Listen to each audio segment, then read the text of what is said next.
Welcome back to XOXO Clarina and happy Monday! Valentine's Day is really right around the corner now and I'm really excited. I hope you're excited too. Today I have a video about celebrating Valentine's Day as a long-distance couple, or if you're in a long-distance relationship. A lot of people, what they'll do is choose a different date to celebrate or choose to do something else at another point in time, but these are kind of ideas for if you'd rather try to celebrate and do your best to spend some time together on that day, even though you're miles and miles apart. Alright, the first thing to do, well, a little bit more on the expensive side, is to send your significant other something. Although you can't be there to give something to them on that day, there are tons of websites that will do that day delivery for Valentine's Day. If you're looking for flowers, there's ftd.com, proflowers.com, 1-800-flowers.com.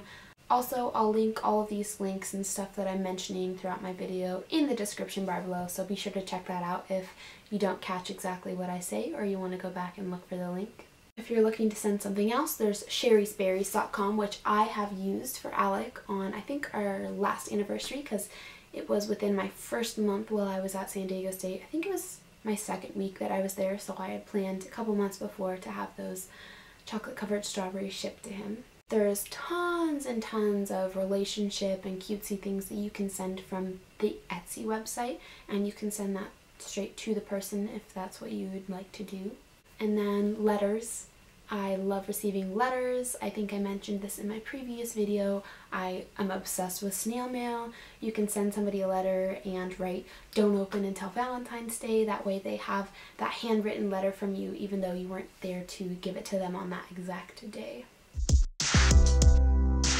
The second thing to do is to link up screens, and a lot of people I've been seeing more recently do this type of thing. So what you can do is watch YouTube, watch a movie, do things together, and there's a couple different websites and apps that will do that. The first one that I found is letsgaze.com. So letsgaze.com is really pretty, has a really pretty interface, and it basically connects you to the other person.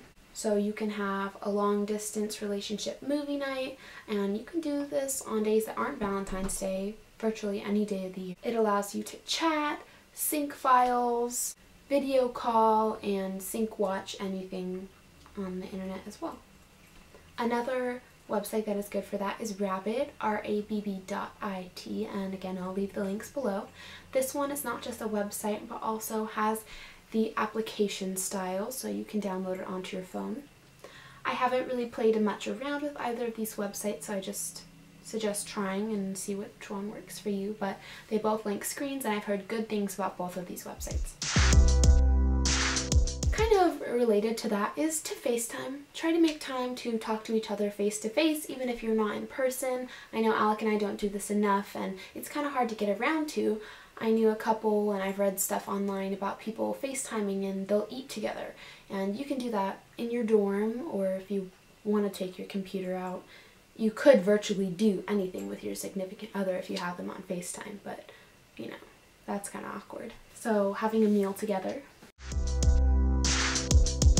Then there are a couple of long distance apps, and I've been doing research about long distance stuff for a while now because I'm in a long distance relationship, and anything to make it easier is something that's going to make me very happy. So this one is newer, I think. I haven't seen it before. It's called Intimate. And one thing that's really important for me and Alec is that it has not just an iOS app, but it's also available for Android, which is good because he has an Android phone and I have an Apple phone. So sometimes we have trouble connecting because, you know, you can't do all the fun iMessage stuff together, but we can use Intimate. It allows you to message together. It allows you to live draw, so you're like drawing at the same time. It allows you to finger kiss, which is basically if you're both on at the same time, there's like dots, and once they touch, both phones vibrate so that you know that you're both there at the same time, and it's really special.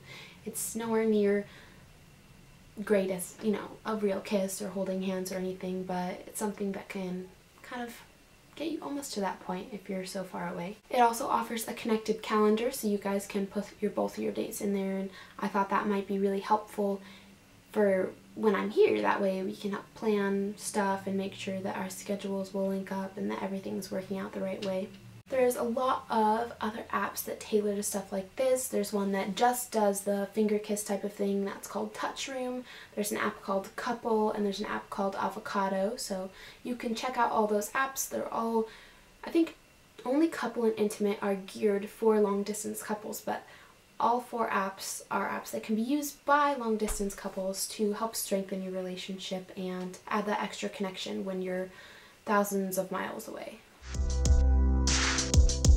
Alright, another thing I wanted to add is talking, and we all have days when it's really hard to communicate, when both of us are busy or one of us is really busy, but on Valentine's Day, everybody should be making a real effort to communicate with one another, to say sweet things and remind them how much you love them, because that's really an important thing for people to hear. Also, make a real effort to talk on the phone on Valentine's Day.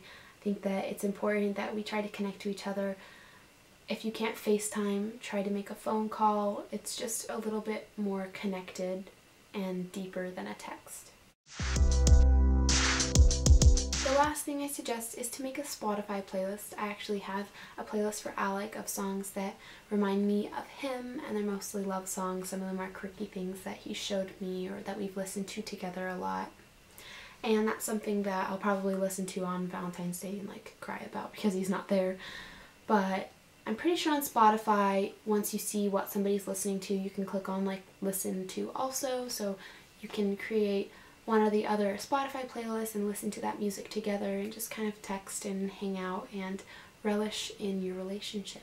If anybody else has any suggestions on what somebody can do in a long distance relationship on Valentine's Day, be sure to leave that in the comments bar below for your fellow people, for me, for everybody. We're all here to benefit each other. If you have any questions, comments, concerns, suggestions, things that you want me to add into my content, just let me know in the comments bar below and I'll respond to that as fast as I can. Thank you all for watching. I hope you're having a wonderful, amazing, lovely day, and I hope that you have a lovely Wednesday. And I will see you next time.